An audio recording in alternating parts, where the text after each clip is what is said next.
And hello ladies and gentlemen, welcome back to the channel. I am the UK Final Boss.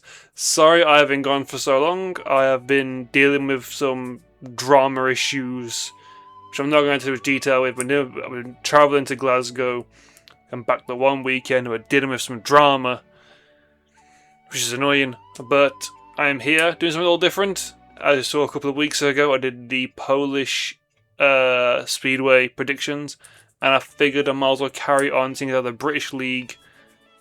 The league is soon to begin. The Cup started Monday, but the league begins in a couple of weeks. So I think I might as well just go and review the teams and just see how that they are all doing. So on the left side of your screen, you'll see the 6 teams racing in the British Premiership League this season. And you'll see the averages each rider managed to accumulate during the 2025 season. What I'm going to be doing is every tier list, I'm going to be ranking all the 1s, the number 2s, the number 3s, 4, 5s, 6s, and so on.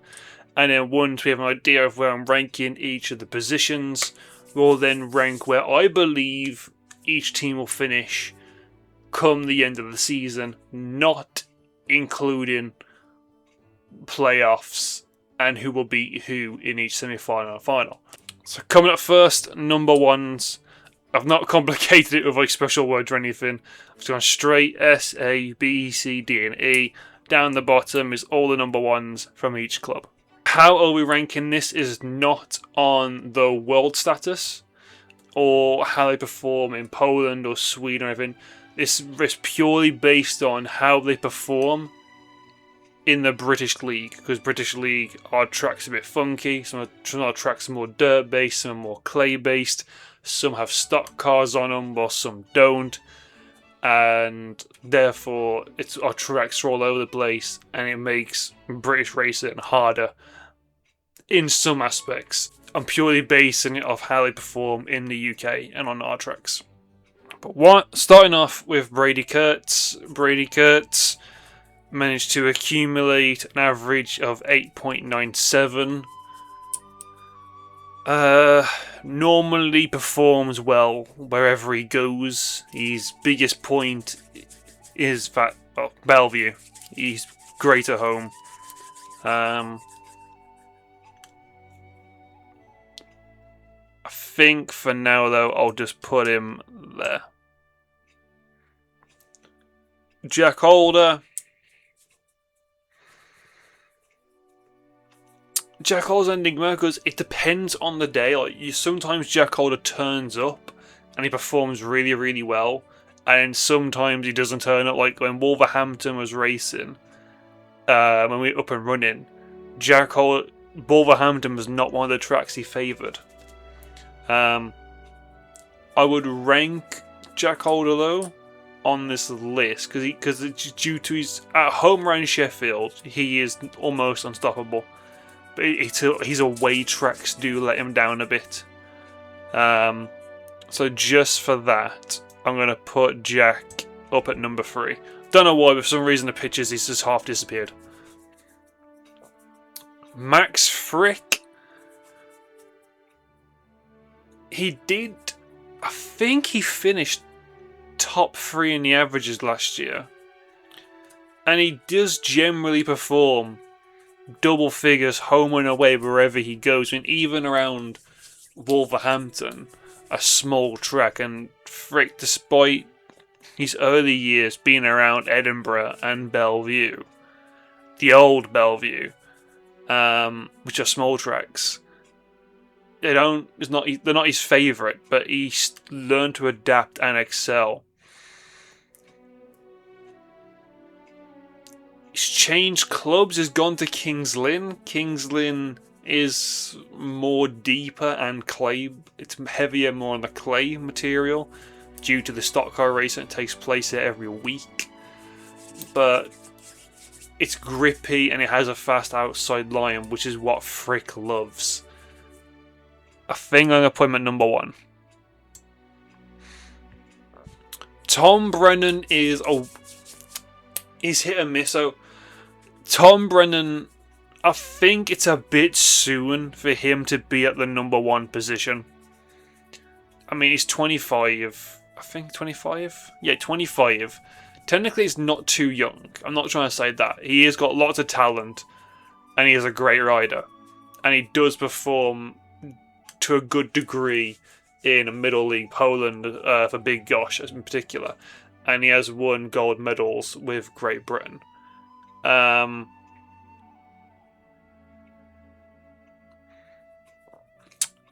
disrespecting Tom at all. I just don't think he's ready for number one. I think he's too good for number 3, but he's not. I think he's a solid number 5, Brennan, but not a number 1. But time will tell. Obviously, I'm basing all this off previous seasons. Riders can sometimes start a new season like a house on fire, or sometimes start a bit rough. So for Brennan, he started off abroad okay. The only mean I've seen him performing in the UK was the Ben Fun Bonanza, but he was having a mechanical nightmare the entire way. So it's purely based off the knowledge that I know. I'm going to put Brennan at at last. But I say no disrespect to him. I love Brennan. I wish him all the best. And I hope he proves me wrong, because I love seeing young British riders. I love to see young riders in particular grow and do well. Also, with being British, I love to see the Brits do well, grow, flourish, and prove me wrong. I hope this is the times that I am proven wrong, and Brennan establishes himself as like a proper heat leader and a number 1. I hope he does, just purely off my knowledge. For now, he's last. Ryan Douglas on a big track. Now, sadly, Britain has had a decline in clubs, and a lot of the small tracks are gone, like Wolverhampton, Eastbourne, Poole have dropped down, Oxford are no longer running, and it's all majority big tracks. Douglas excels on big tracks, and Wolverhampton were around. You look to the heat leaders of Schlein and Masters to bang in the points as the heat leaders, but the eyes mostly turn to Douglas, because on big tracks, this guy was a demon, capable of holding off Kurtz and Bewley and Zagar even around Bellevue, which Kurtz and Bewley are like the masters of Bellevue, but Douglas be able to pop out the gate and hold them off for 4 laps. And even on small tracks, he kept purposely going back to Wolverhampton year on year out, not just because he loved the place, but also because he wanted to learn how to race small tracks and get to grips with the tight confines, so he could ride tracks like Wolverhampton and Ipswich, and when he was doubling up in the British League at the time, ride around Edinburgh and Redcar and stuff like that a lot better and easier. He's all-round good hard trier and performer, Douglas. And I'm going to put him up into C. Lidzi is he's an odd one, because he can perform. He can. But then, if he's having like a stinker, he is having a stinker like most of the time performs. Otherwise, he wouldn't have managed to achieve the average which he has, which is like a 7.87, I believe. But then, if he's having a bad one, he is having a bad one, and you don't want him in the team during that night, is what I've discovered. Again, I think it's a bit kind of like Brennan, but not as bad. I think Lidzi is a good number 5. I think number 1 is a bit of an early jump, but Northampton have gone the right way about it, and they've signed a team of big track specialists, and Lidzi is a big track person. I don't think he's ever ridden for a tight track in the UK. I think he went straight to Bellevue. And he went only at Bellevue, so he's done Bellevue, Sweden and Poland. So he's only done big tracks. So I reckon at home he'll be okay, but away you might be a bit hit and miss type thing. And that is how I rank the heat leaders for the number 1 position of each team. Moving on to the number 2s of each of these teams. Number two, I think number twos have a hard job. Because your first ride, you're up against the number one and you have a number two. Your second ride, you're against the number five. So the other second best rider. Then a reserve. Then your third ride, as a number two, your third ride is your easiest ride. Because that's the ride where you're against the other number two and a reserve. But your other three races, it's number one, number five, and the number three and number four. And the number two is a rider that's come out the reserve position. So you've gone from reserve to taking on the big boys 3 times at your 4 races. So I think number two is a hard position. But if you're going to make or break your career, you've got to get past the number two position in the UK. Starting this off with Bellevue Manchester's Noric Bladorn. Bladorn, he's been a slow burner in his career. He's been at Bellevue now for, I think, 3 seasons. Or is it 4 seasons? And he's been reserved to number two the whole time. I think this is the season where he needs to try and break out of that position. He's been there a bit too long. He's young. I'm wrong. I think he's only 21 or 22 now. So he has time on his side, but he needs to start making that step up and progress. But out of all the number twos on this list, at the present moment, he stands as having the most future talent. I think he's the youngest of the number twos on this list, but he rides internationally. He is a current world champion in the Speedway of Nations under 21 format. Does represent Germany on the world stage in terms of the senior performances for the World Cup and Speedway of Nations. In the British League, again, he's hit and miss. Otherwise, he wouldn't be still on a 5 average after 3 or 4 years. I think actually I can move these around, but for now I'm going to put him as a side B. Anders Rowe for Sheffield. Anders Rowe is solid. He is fantastic. He has so much potential. He can ride almost... I think he can ride every track. Obviously, he grew up in Britain. He's trained around the tracks of like Kent, Somerset, Swindon, and he's rode for Poole, so he's used to like the grippy tracks and the ones that Poole fucking bounces. I think Anders Rowe is a solid... In my opinion, he should be the best number two here. He's young, so he's going to be enthusiastic, lots of raw talent, and he doesn't crumble under pressure, and he is very fast. Paco Castagna is... So, Kingsland, they've gone for Paco. The points limit was tight. I get it. Paco is a man in his 30s, should be vastly experienced. But Paco isn't really much of a big track person. He has the occasional good ride, but he's mostly an insider, hug the inside. And that's what he mostly does. Never he goes wide. He never actually turns to pay out, at least not to my knowledge. I think just purely off this, I'm going to put him as a D.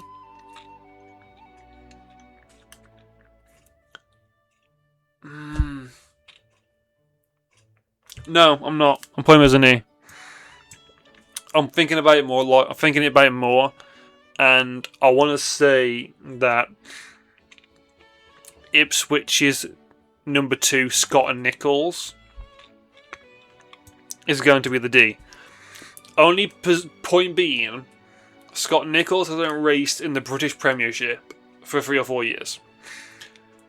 He's coming back off an injury, which he came back off it last year. And he did a few meetings last year, and he wasn't exactly the best. He was very dodgy. He did a few guest bookings in the top league and the championship, and he was a bit not great. Obviously, he's been doing a lot of training in the winter and a lot of fitness.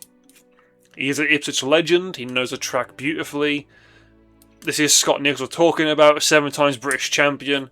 If anybody can prove me wrong, it'd be him. I don't mind putting him in a low ranking position, because if anybody will prove me wrong, it's that man right there. The Silver Fox, Scott Nichols. And I hope he does, because he's a great man and a great rider. And still to this day, at I think the ripe age of 47, my man is still whooping ass to some degree and level. I think Dan Thompson's number 2. Wait, what? Dan Thompson's number 2? I think Leicester's number 2 in Dan Thompson might be the second best two-handers row. This man has been progressing every year fantastically. And last year for Ipswich, he was part of Ipswich's league winning side, and he was a very key, vital member of the team. Not just in the playoffs, but the whole year round. And he's progressed so far. And so he rode in the Ben Fun Bonanza at Glasgow, the start of the year, but he won it. He managed to beat Kilderman, who was in the meeting, Brennan, Harris, Kai Thompson, Barker. So some very competitive number 1s and number 5s within the championship. And he managed to basically, I think he won most of his races. He did really, really well. And then I've seen that abroad, he's been practicing a lot and getting some laps in, and his scores have been better than they've ever been. I think, like Rowe, he's young, British, and he has a lot of untapped potential, and I think this year, like Rowe, will be the year that they'll flourish. Bachelor, I think the thing with Bachelor is, if he's having a good day, he's world class. As we all know, Bachelor was once in the Grand Prix, he was phenomenal. In the British League, he was like 8-point average. Now he sits on a meagre 4.90. Which, when you think of Bachelor, you don't think of a... Well, maybe now you do. But when I hear Bachelor, I don't think 4.90 struggling at number 2 position. I think of world class Bachelor beating Freddie Lindgren in races, Carlson team riding on 5-1s in heat 13 and 15 with Jason Doyle and Lee Adams. I think of that Bachelor. And I think if Bachelor doubling up with Northampton and Workington can bring back any essence of the old Bachelor, even if it's the Bachelor of 1 extra point to his name, so like a 5.90s Bachelor, partnered with Lindsay, would be a fantastic pairing if Bachelor can find some of his old form. And that is why I'm putting Bachelor at the midpoint in C. Just above Nichols, but below Norwich Dawn. Moving on to number 3. So number 3 is an important role. It's the leader that comes out 3 times with the number 4 second string. And it's the engine room. This is, again, like the 1 and 2 pairing. This is the second pairing. The 3 and 4 that come out 3 times together, you're hoping can bang out a lot of points. And this number 3 needs to lead from the front when it comes to that pairing. Bellevue, I think, have gotten onto a steal. Like with Bachelor, if Kilderman can find his old form and get an essence of it, then they'll be fantastic. Because I hear Kilderman, I think of number 1 for Swindon, world class in the Grand Prix 2014 and 15, and he was one of Denmark's best. For a short period, but he was one of Denmark's best. He did race in the Northern Cup for Bellevue against Sheffield, scoring a respectable paid 8. From the number 3 position, which is what he needs to do, leading from the front in that category of the engine, and he's done that so far, 1 meeting out of 1. I think at Oxford he was a bit wasted, being a short track and no one really knows how to... Oxford's a bit of an odd track as well. You need to be a small track specialist really to ride it. It suits more the riders of like Nichols and Harris and Masters than a rider like Kilderman, who was brought up on the fast dirt lines. think Kildemand is a solid. I think at the moment I'm going to put him at C. Obviously I can switch these around, but at the present moment Kildemand is at C. Moving on to Chris Holder has been a 2012 World Champion. Last year he had a bit of a low burner. He started the season off on like an 8.5 last year, and he finished on like a 6.5, or just in the high 60s. What Chris Holder shows up this year, I don't know. I know his very first meeting at Bellevue, while racing for Sheffield, he only scored like a paid 6. So it ain't looking the best of starts for Chris. On his day, he can be as deadly as his brother Jack. And just for them reasons, and because we know how good Chris Holder can be, I'm going to put him into the B category. Ben Cook, in my opinion, is straight away number 1 S. There is no questioning about it. Ben Cook is on a high 6. I think he's on a bargain for that average. Everyone knows how good Ben Cook can be. We've seen it when he's raced for Kings in previous... No, was it? When he's raced for Poole, he's been unstoppable. He's now quit Poole.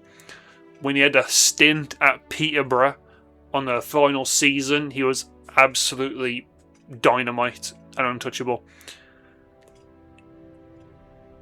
He wasn't exactly to 100% fitness. He started off slow last year, and then he had the injury, which wasn't really ideal. I think if he can come out full fitness and full guns blazing, then he for Kings Lynn should be absolutely fantastic and should dominate the number 3 position. He's young also, and he's upcoming. I think he's like late 20s, or yeah, I think he's like 28, 29. He is still relatively young and still up and coming, and he's small, which being small and light gives him so much an advantage because it makes working the outside and the inside a lot easier because you have less weight. The bike has less weight to drag. Moving on to Danny King. Danny King, I love Danny, but he's having, every year I've noticed, he's slowly just dipped that tiny bit more. But that was when he was having to ride at number 5 and the number 3 heater position. Last year he had a slight increase in his average, I believe, or he's hovered basically the same. But he wasn't as much as in the firing line of disappointment from his fans. I was seeing less criticism because he was moved to number 4 position, where now he's back at number 3. I don't know how he's going to perform, but he is up to full fitness. For now, I'm going to put him into the D section.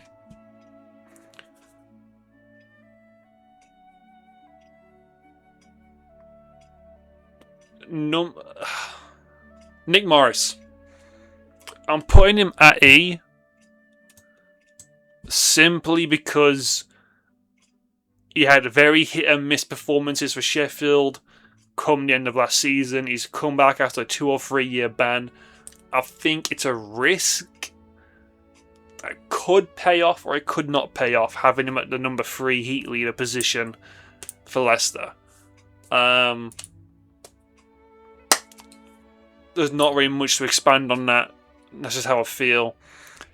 After reviewing all of this, I'm moving Chris Holder to A and then Everson to B. Everson for Northampton is a great choice for a number 3 heat leader. If he gets out in front, he's going to be hard to pass.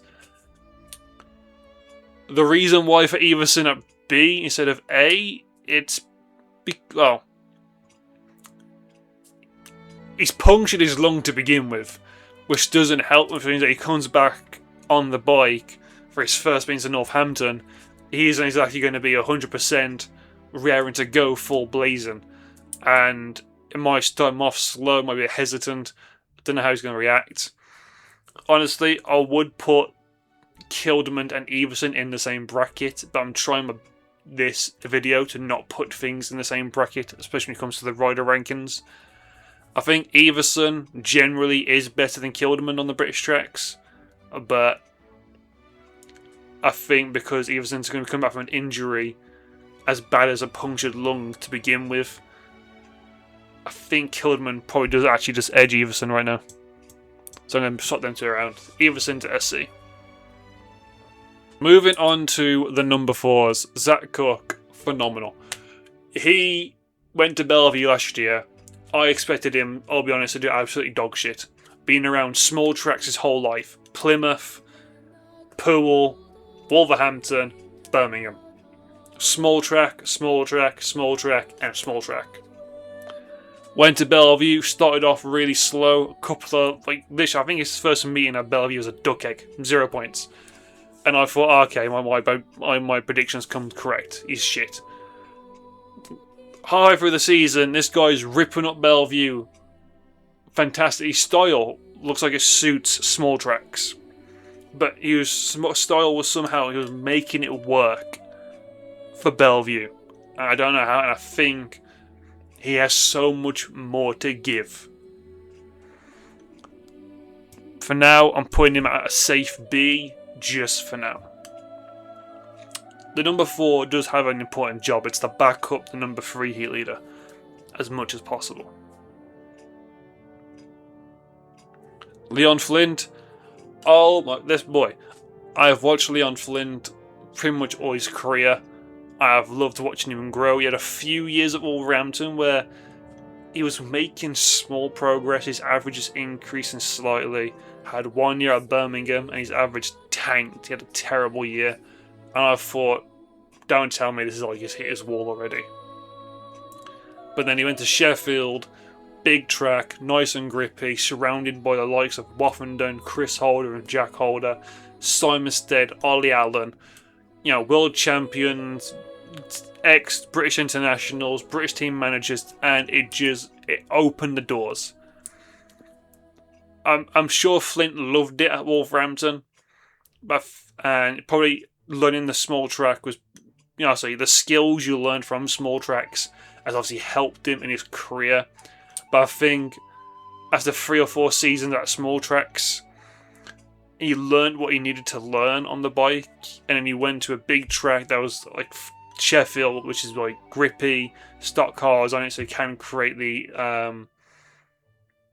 unknown factor of how a track's going to develop and be on the night. And he's just progressed so much.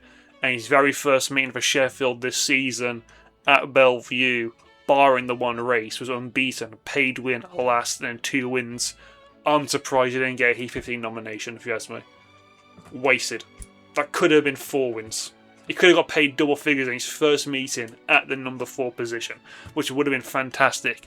And I think Flint is going to progress this year and do really, really well. And therefore I'm going to pull him in the 8th position, purely based off the potential he has, and I think he's invested as long as his machinery looked a lot faster. Harris is an interesting one. Harris is getting on in years. He's a bit old. He's 43. But on his day he can be deadly. He can still be the prime-time bomber. I think for Harris, I might just have to put Harris at... But then Richard Lawson as well. I'm looking at 2 riders right now instead of 1. I shouldn't be doing. I'm trying to decide which one's better between Harris and Lawson. Lawson has the youth on him, but Harris is the bomber. Everyone knows Harris. Harris has been ex-Grand Prix, 3 times British champion, and every now and then you do see the vintage bomber come out.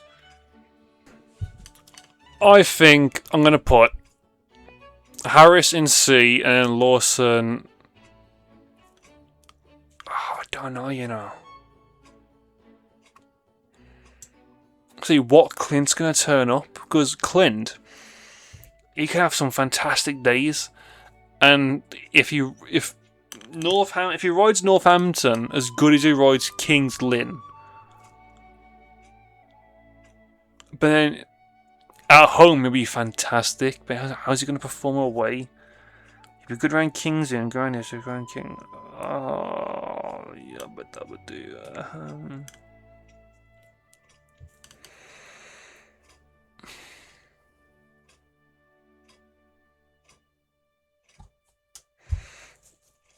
Alright, let's adjust this real quick. I think Zach Cook has the experience on Flint. So I think Zach Cook's an S. Flint's an A, I'll keep that. Harris is a B. I reckon off number 4s here, Howarth is going to be the worst one. And I reckon... Is that viable?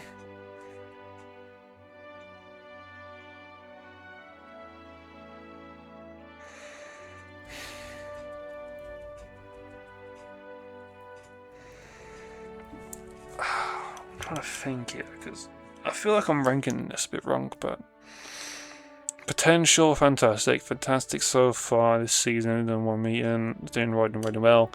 Bomber has the experience, but basing this off the past couple of years of Bomber, what Bomber's going to turn up now. Richard Lawson can be good. Clint again can be good. Howarth had a rough season last year. He finished lowest out of all of these on a 5-point average. So I feel like I have to give it to Howarth at the bottom. It's a lot. I'm unsure between the Lawson and the Clint.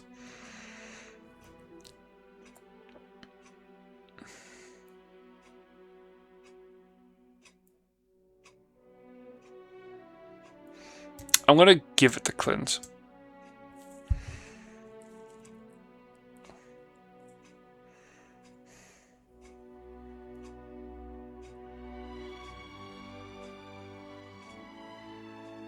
Okay, I'm happy with that. Moving on. Oh boy. Number 5s. The second heat leader. Oh boy. Well, I think Bewley's obvious. He's number 1. There's no need to even debate this. Third in the world, 8.5 point average, Bellevue Masterclass, and he's learned to ride small tracks over the previous years. Bewley is phenomenal. And lots of speed. The interesting part is ranking the next 5.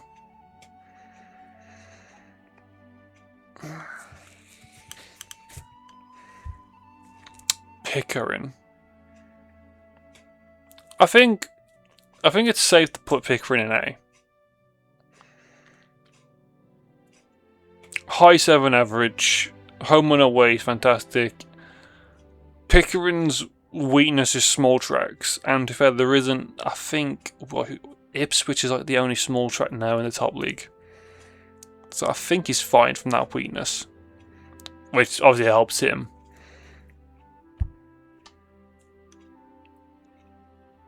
Mr. Consistent is Sam Masters. I'll be honest, like, compared to the names of Kvek, Grand Prix rider, Zygar, ex-Grand Prix rider, and Mushalek, Masters doesn't stand out a lot on this list in terms of a name. But Masters has always been Mr. Consistent throughout the entirety of his career. World-class rider or not. And he has the potential to beat world-class riders. His A-game is his gating, more so than his biking, his speed. His A-game is gating. But sometimes he can beat like Saivunov at the gate, Doyle out the gate, the Holders, Bewley, Kurtz. I have seen him many of time heat 13 and 15, shoot out the start line ahead of Kurtz and Bewley and Zagar. He is just a consistent rider. And he's a good team man, Masters. He can team ride really, really well, which is something that he learned from riding at Wolverhampton. So I'll put him at B. Around at home, but then let's see. Okay, so if I did that, Kvek has progressed year on year. I mean, he's now nearly touching a 7 average. He's on a high 6 at number 5, then all of these are on 6s. Kvek has the youth and potential, so I think And Zagar on big tracks. At Birmingham, he was wasted. He could not get the grips of Birmingham. Neither could Mushulek, to be honest. And we both know Mushulek and Zagar are much better than that. Zagar ran Bellevue last time. He makes a quite, I think. Oh, I'm stuck here with number 5s.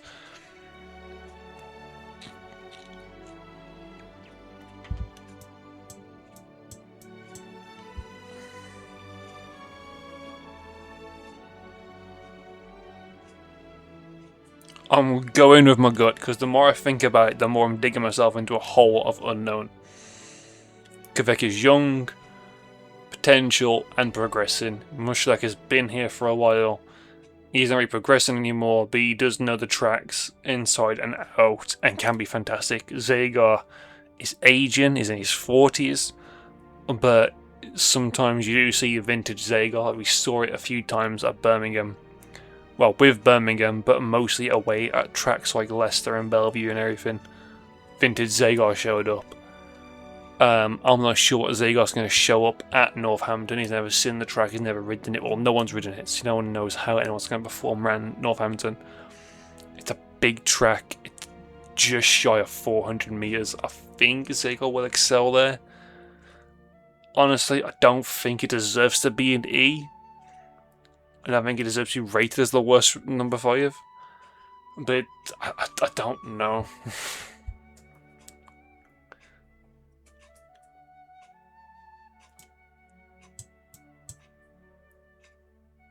See, the trouble is I like Mushulek as well. I feel like I'm just insulting riders here. I don't want to be like that. For fuck's sake. I'm moving on. Trying deep into too much. Numbers. Oh no, not number 6s.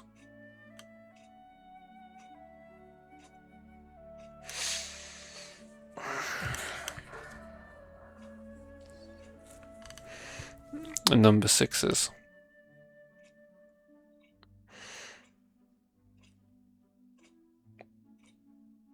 I mean, in theory,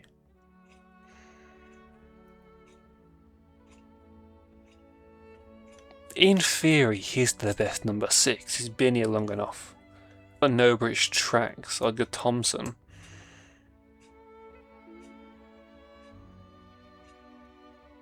He's shocked me recently, but then again, he scored 10, paid 10 from 7 rides. Which means that he only averages out by just over a point a race. To put him there then?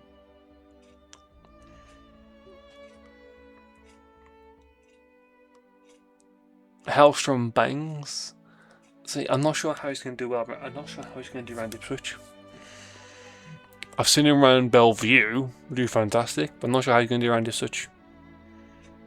I'll fuck it up for him in there. Put Russian. I love Russian. I mean, no disrespect. Russian is currently like my favourite Grand Prix rider is Freddie Lindgren, obviously. My favourite rider in general is Sam Masters. I love Sam. My favourite next generation of up and coming young riders is Cooper Russian. I love Cooper Russian.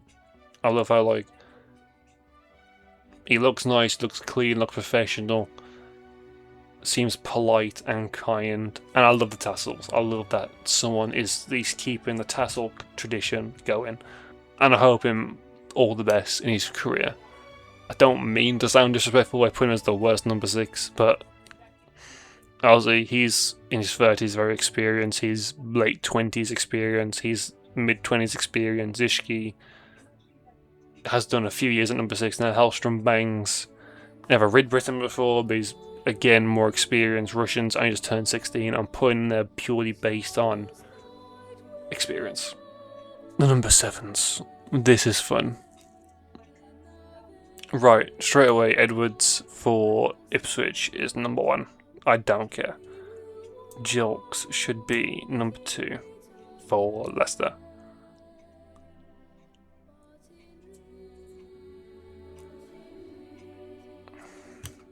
It's the next 4 that are hard to judge.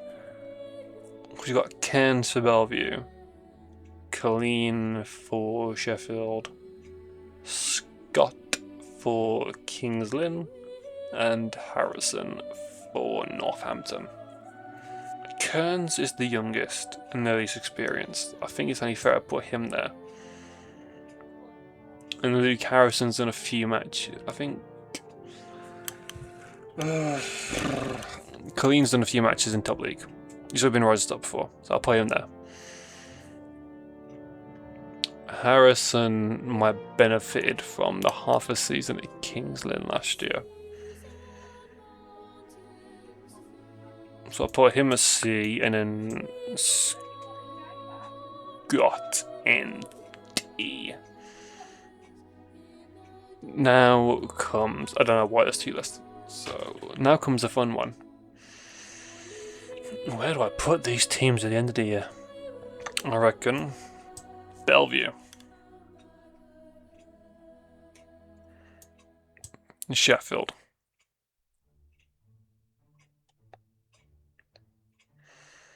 Because I've got to think how the teams are built. So the teams are built to win at home but also win away. These two teams have the best composition of a mix of home and away victories. I think Leicester will be third. It's the next three: Ipswich, Lynn, and Northampton. Northampton is Brennan, Nichols, King, Lawson, Mushalek.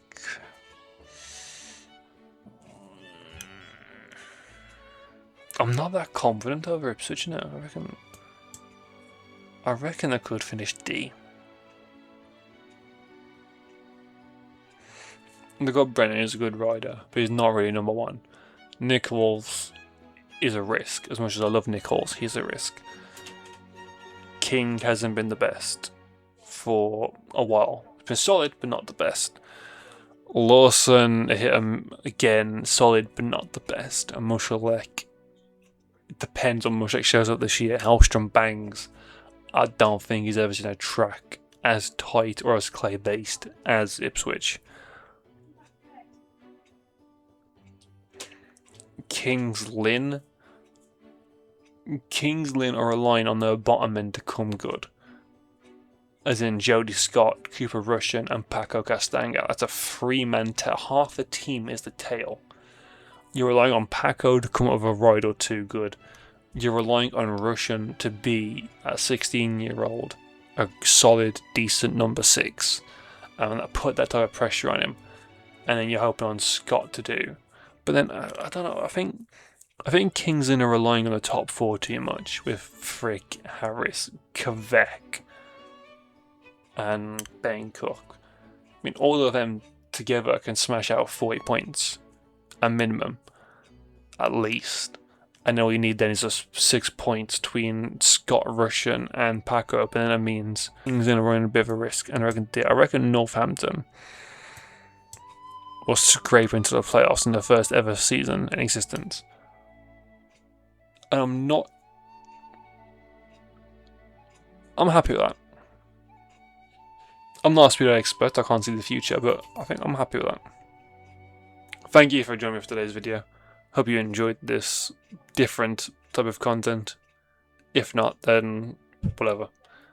I enjoy doing these predictions, but at the same time I don't, because my brain goes into like sleep mode afterwards from all the heavy thinking. And it was like, I also get like a bit nervous and afraid that my predictions like are way off, and I just look like a fucking idiot. But I reckon my predictions are mostly correct, there or thereabout, unless, you know, you can't predict Speedway. Some people might have engine problems that cause home losses or away losses. Riders might get injured, like how Everson got injured with punctured lung, which throws seasons completely out the window into turmoil. But yeah, I'm happy with this. Next prediction I'm going to do is the Swedish League. The Swedish top league of their squads. And then after the Swedish top league and the squads, I'll be going into an in-depth prediction of the Grand Prix series of the top 15 riders in the world. That one's going to take the piss to do. because I'm going to need to literally investigate and review riders in the Grand Prix from this season and the past 2 seasons. Oh no. I feel like sunk here. I'm tired. I'm going to call it there. Leave in your comments below who you think is going to finish where, and how you think I did on the predictions and the rankings of the riders' positions. Peace.